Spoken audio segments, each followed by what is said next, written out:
Diversify your portfolio. Learn how physical gold and silver can secure your retirement funds from today's economic challenges. With a gold IRA from American Hartford Gold, you can safeguard your wealth with no penalties or taxes when you transfer your current qualifying retirement accounts. Call now and our precious metals specialists will send you a free information kit, no cost or obligation. American Hartford Gold, a trusted industry leader with an A+ from the Better Business Bureau, has a 5-star rating from thousands of happy clients. Whether you are getting physical precious metals in a gold IRA or delivered to your doorstep, we offer only the highest quality gold and silver. For your peace of mind, we also offer a no-fee buyback commitment, a low-price guarantee, along with free shipping and free insurance.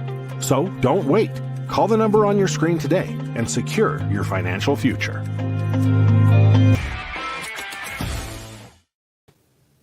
Hey, welcome to Crossroads, folks. I want to talk to you today about what's happening with these new Apple goggles and the effects they could have on the human brain. Because, well, guess what? You start messing with reality, then you start toying with the wiring of the brain, and you can alter the nature of how people interpret the world around them, and, of course, alter humanity in unforeseen ways. Let's talk about it. Now, you might have seen Apple released its new Vision Pro virtual reality goggles, and they can overlay the digital world onto the real world. This new device is designed in a way so that people can wear them almost constantly.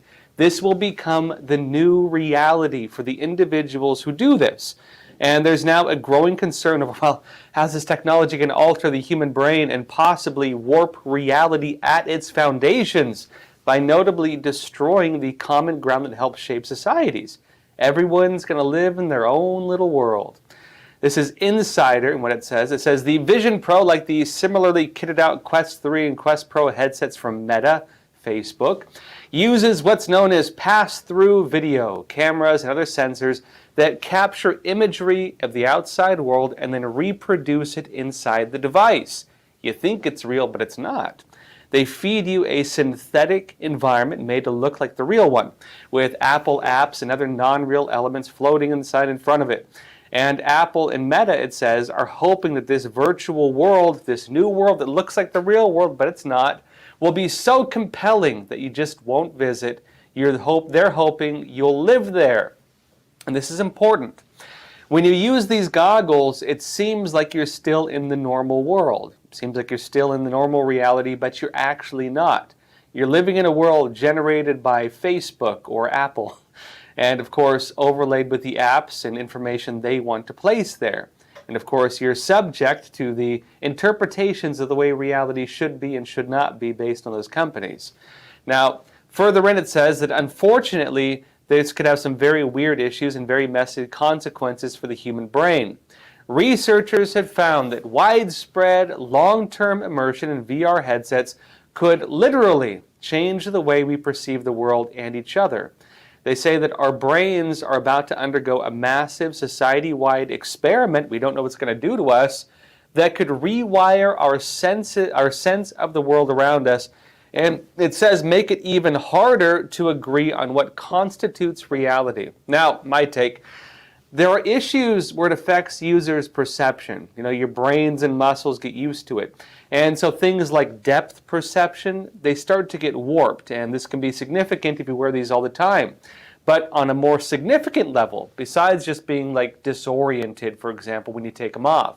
Because if you wear them all the time, you're in that reality, and the way that you move your hands to do the gestures, to interact with the app and so on, your brain in a way gets fooled into thinking that that is reality, and when you take them off, you're in a different reality, which may eventually seem less real than the fake one if you do it too much.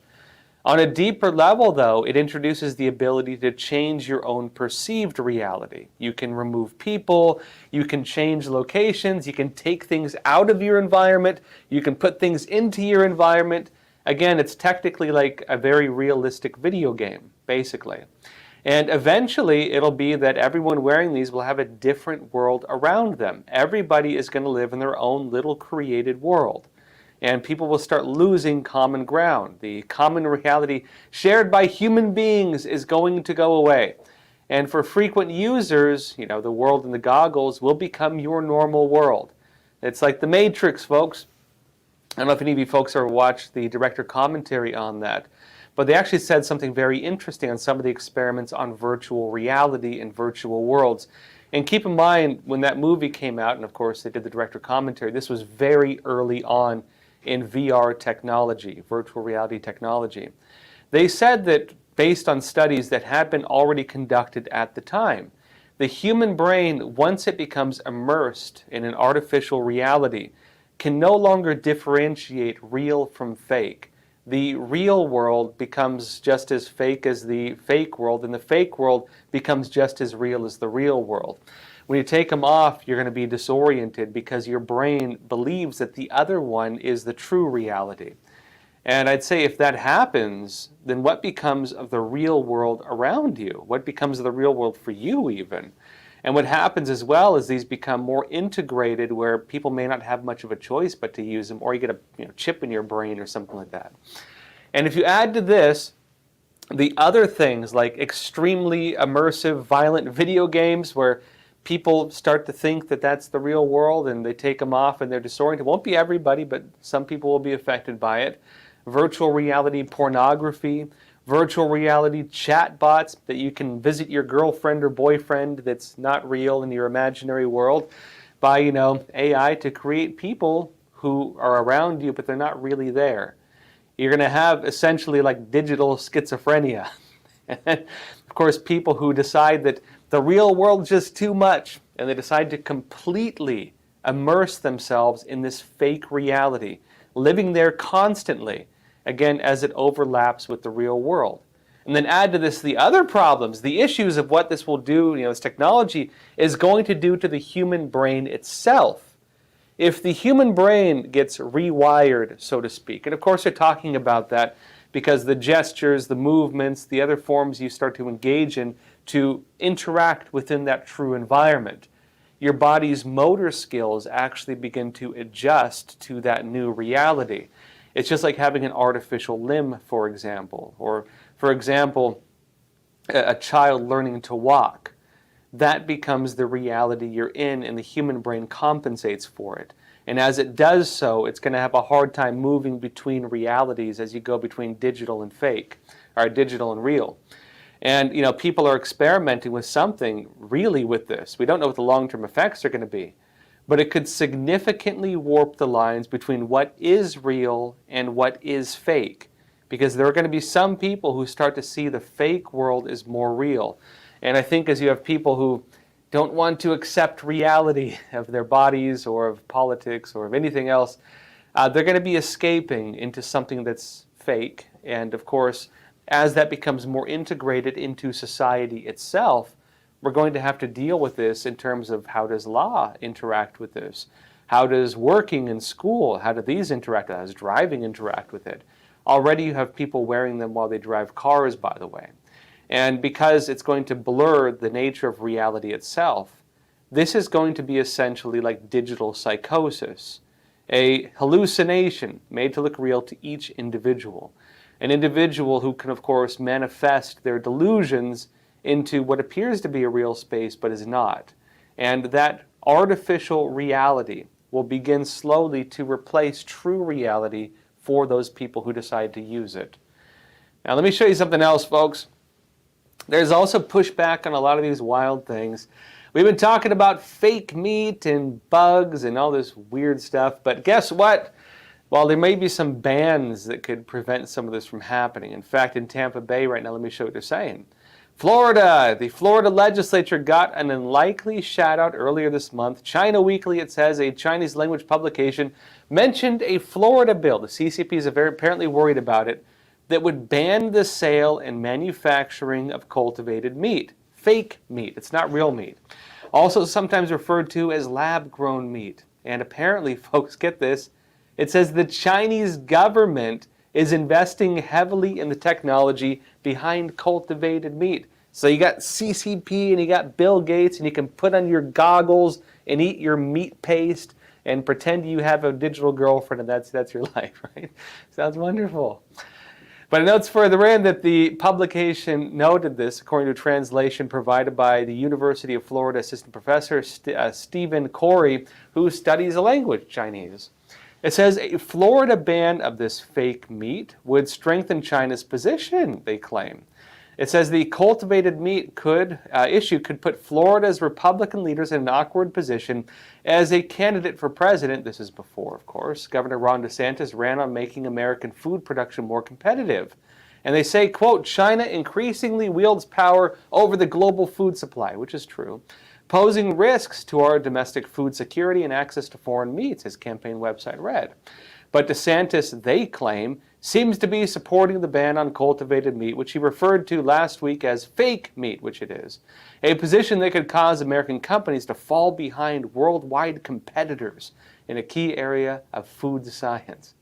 Now, keep in mind, this publication is like advocating for fake meat. And they're saying if we don't get ahead of the fake meat gap, as you've seen Dr. Strangelove like that, we have a fake meat gap. And if we don't close the fake meat gap, the commies will win. Of course, I'd say that the fake meat is not quite right. And I'd say, actually, the commies want the fake meat, and we don't. Let them have it.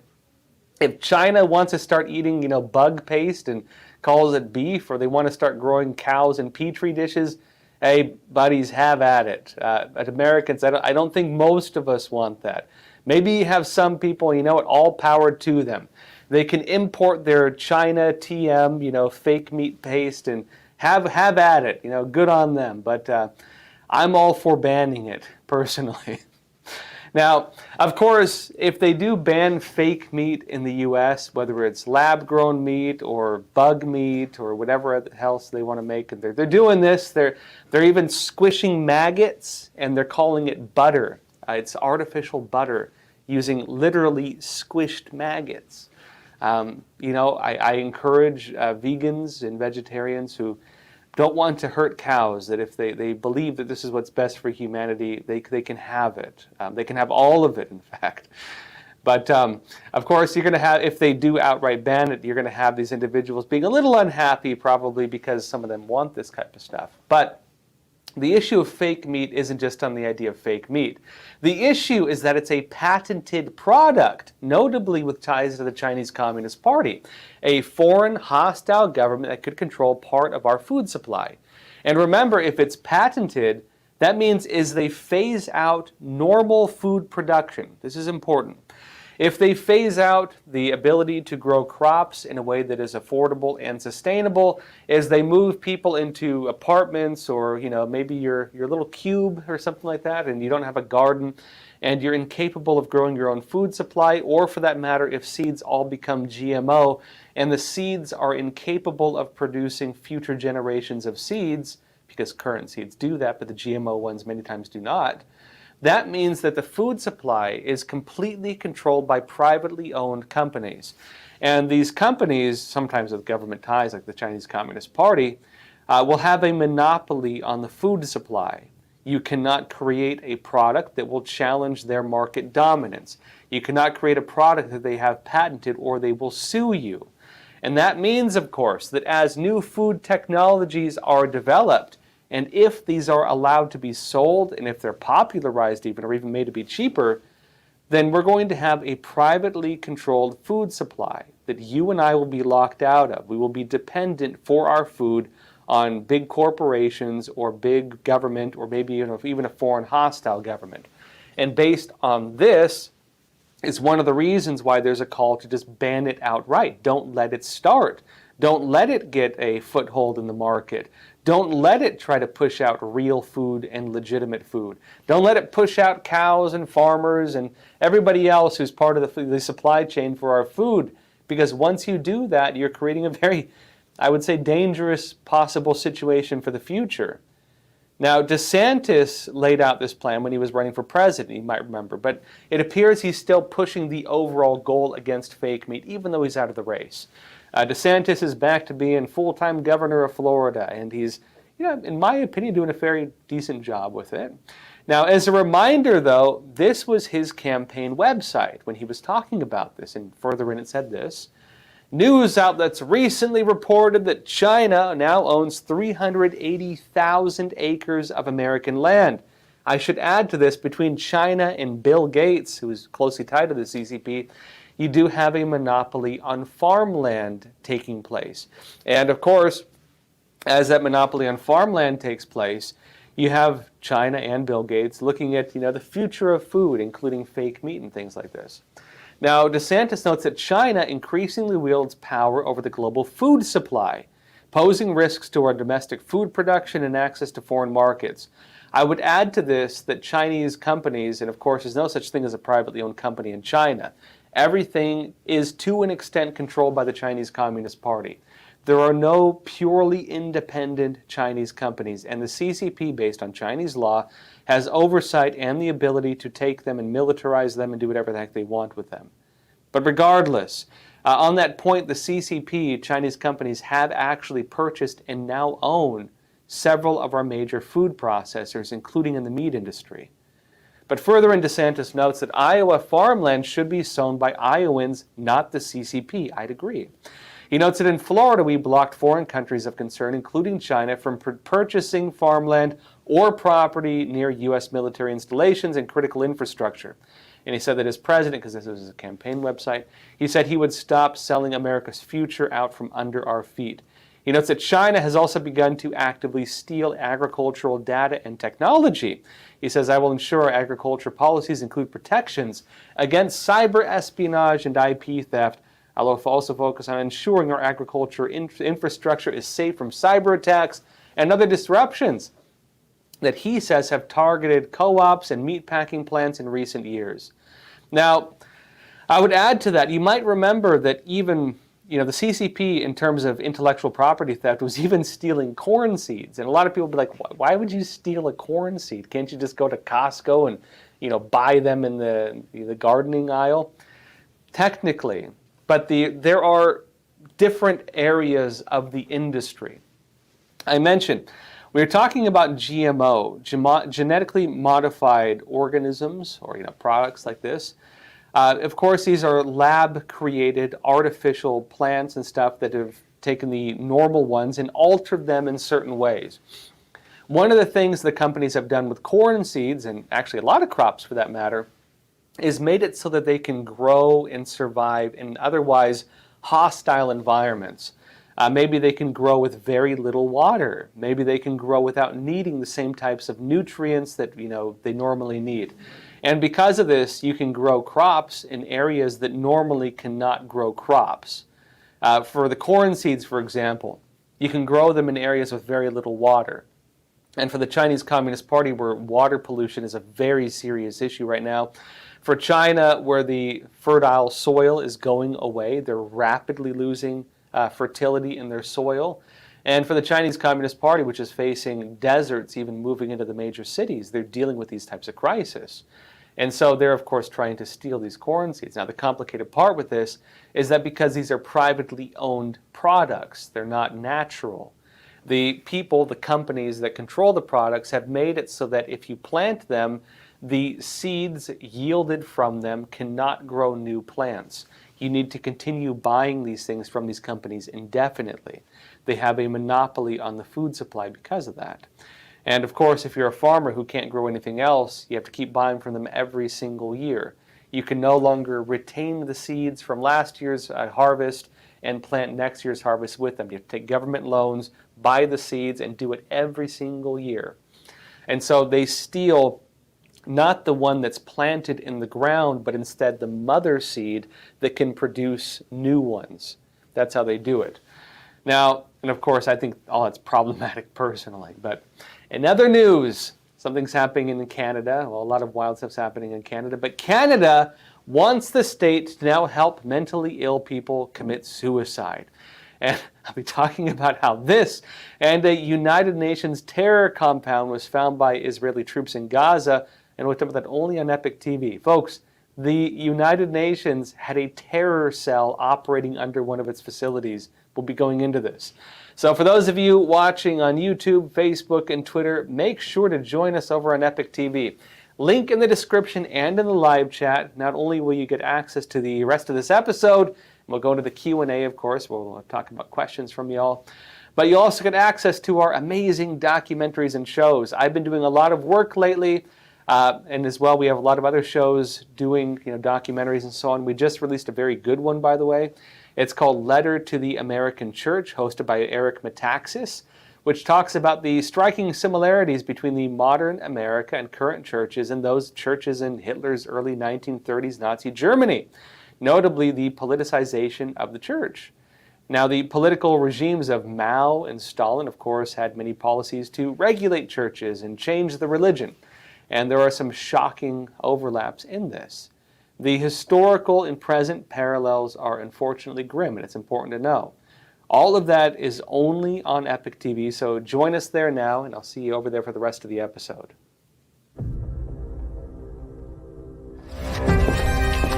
I'm convinced that the American church has arrived at a significant moment of truth. We are only 75, 80 years removed from 3 separate regimes that killed 60 to 70 million people intentionally.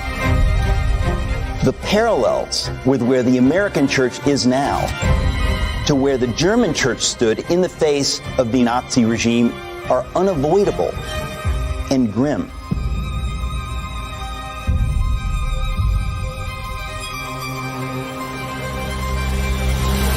Churches need to understand really what Marxism is, which is to destroy the church, to destroy the Word of God. So if you capture the seminaries, you capture the pastors, you capture the laity, you capture the soul of the world.